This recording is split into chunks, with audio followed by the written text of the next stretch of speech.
Morning, dear students.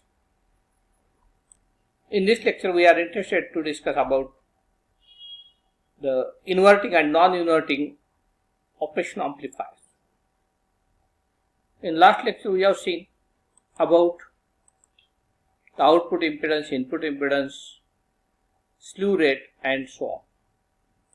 Today we shall see slew rate and inverting, non-inverting operational amplifiers. This lecture is for BSc Physics second year students, paper number 9, Basic Electronics.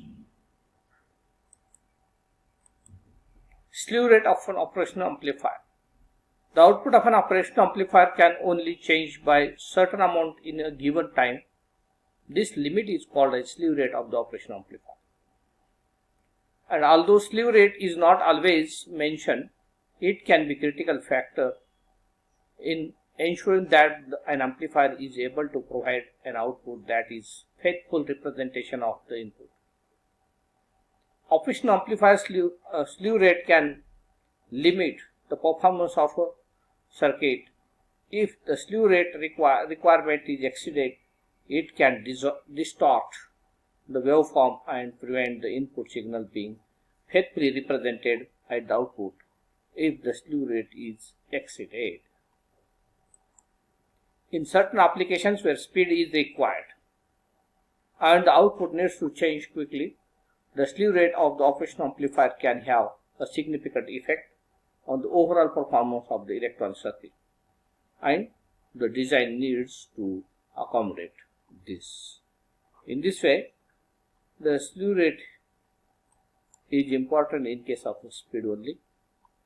Now we shall discuss inverting amplifier. Inverting amplifier using operational amplifier is a type of amplifier using op-amp where the output waveform will be phase opposite to the input waveform. The input waveform will be amplified by the factor AV, that is voltage gain of the amplifier in magnitude, and its phase will be inverted. I will show you figures so that how it will be inverted, that can be shown to you. Here you see input is like this, it is given, and here output is what? Inverted. This input and output are there is a phase shift of 180 degree. In this inverting amplifier circuit, the operational amplifier is connected with the feedback to produce a closed loop operation. Here you see input is provided like this and the output we are getting in inverted form. From this figure you will come to know that input and output are inversion. Input inverted, output here.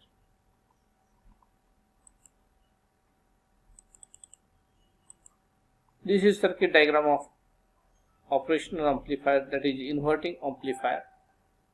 Here this second input is grounded and one input is given here.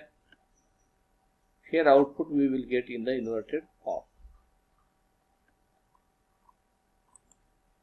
When dealing with the operational amplifier, there are two very important rules to remember about inverting amplifiers. What are those? No current flows into the input terminal and that V1 always equals to V2. However, in real world op-amp circuits, both of these rules are slightly broken. Here input is given, here input is grounded here like this. Virtual summing point, here it is taken, we have here. Same figure. This is because the junction of the input and the feedback signal is at the same potential as the positive input, which is at 0 volt or grounded. Then the junction is a virtual earth. Because of this virtual earth node, the input resistance of the amplifier is equal to the value of the input resistance. RIN, and the closed loop gain of the inverting amplifier can be set by the ratio of the two external resistors. We said that about that there are two very important rules to remember about inverting amplifiers or any operational amplifier for that matter, and these are: number one, no current flows into the input terminals. Next one is the differential input voltage is 0 as V1 is equal to V2, that is equal to 0. We say virtual earth. Then using these two rules we can derive the equation for calculating the closed loop gain of an inverting amplifier using first principle. Here it is shown here how current is flowing, passing through this RIN and RF. Then using this mathematical operations are shown. Current I is equals to VIN minus V out upon RIN plus RF. Therefore, I is equals to VIN minus V2 upon RIN is equal to V2 minus V out upon RF. So, here finally we come to this point that I is equal to V in minus 0 upon RF is equal to 0 minus V out upon RF. Therefore, RF upon RIN, if we take the ratio, then we will obtain 0 minus V out upon VIN, that is V out upon VIN is equal to minus RF upon RN. Then what is this negative sign? That is current flows through the resistor network is as shown figure, resistor feedback circuit. The differential input voltage is 0 as V1 is equal to V2 and current flows through the resistor as shown. Then gain, closed loop voltage gain of an inverting amplifier is given by gain is equal to V out upon VIN, that is minus RF upon minus RF upon RIN.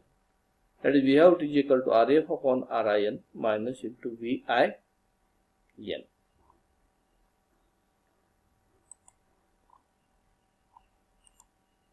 The negative sign in the equation indicates that an inversion of the output signal with respect to the input is as it is 180 degree out of phase. This is due to the feedback being negative in value. Because of negative feedback, the input and output are what? With the respect are 180 degree out of phase with each. The equation for the output voltage V out also shows that the circuit is linear in nature for a fixed amplifier gain, as V out is equal to VIN into gain. This property can be useful for converting a smaller sensor signal to a much larger voltage. And this is about non-inverting operational amplifier. In case of non-inverting operational amplifier, second input is grounded and one input is given here. Here it is shown in figure VIN and V2. V2 is grounded here. V out here. Current output current, IF current, feedback current we say, feedback resistance RF. Here also, here input is shown like this. Carefully observe, then you will come to know this graphical representation. Carefully observe, this is the input, and here we are getting what? Amplified output in the same phase. Non-inverting operation amplifier, input and output are in what? Same phase. Only thing is that a low input is amplified and the output is in the same phase. Got it? Same phase.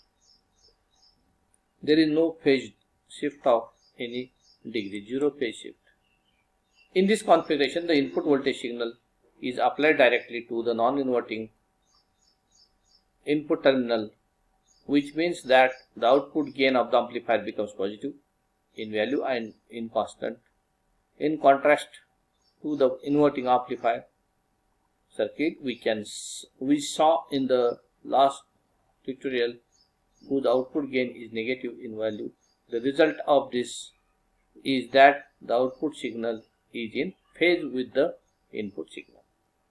There is no negative sign in the Vout as input and output are in same phase.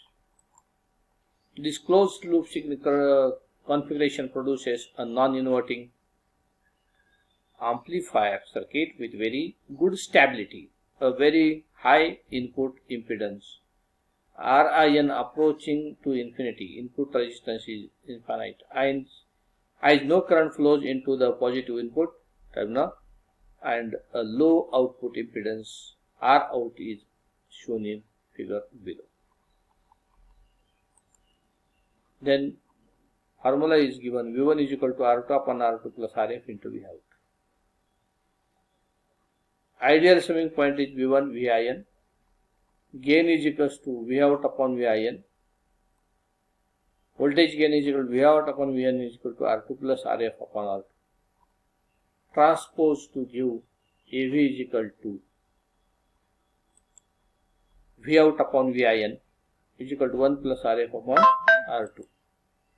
In the previous inverting amplifier tutorial, we said that for an ideal op-amp, no current flows into the input terminal of the amplifier, and that V1 always equals to V2.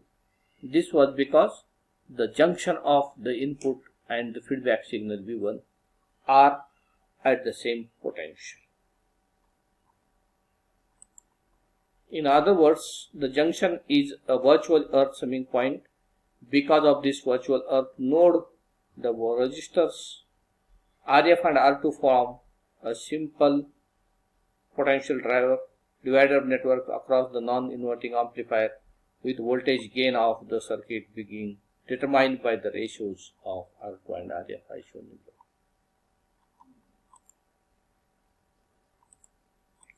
So in this way, the closed loop voltage gain of a non-inverting operational amplifier is nothing but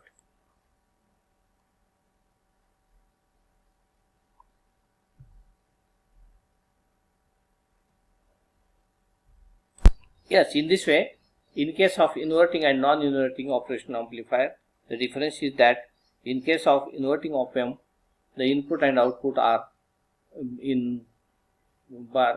out of phase by 180 degree, whereas in non-inverting op-amp, non-inverting operational amplifier, the input and output are in the same phase. There is no change in phase, or there is no phase shift of any degree in input and output. Only thing is that small input is we are getting in the amplified form. In this way, non-inverting and inverting operational amplifiers can be distinguished easily. The remaining matter we shall discuss next unit. Instead of remaining matter, we say that the next unit, unit number 4, we can discuss in next lecture. Thank you.